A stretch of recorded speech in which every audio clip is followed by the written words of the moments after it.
একটা ফল দেখাবো, জানি না তোমরা এখনো নাম কিতা ফলটা, কিন্তু আমরা এটার গাংটিয়া কইয়া থাকি, কিন্তু বুঝ পাইছি না, এর লাগে নাম শুদ্ধটা জানি আর না।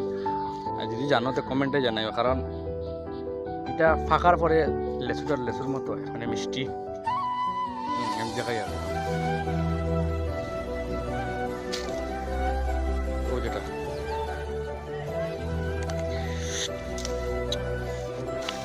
শুকাও আছে,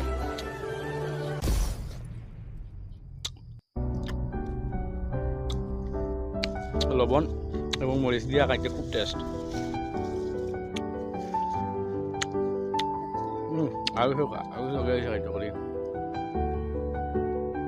ও তো ডালো বেজান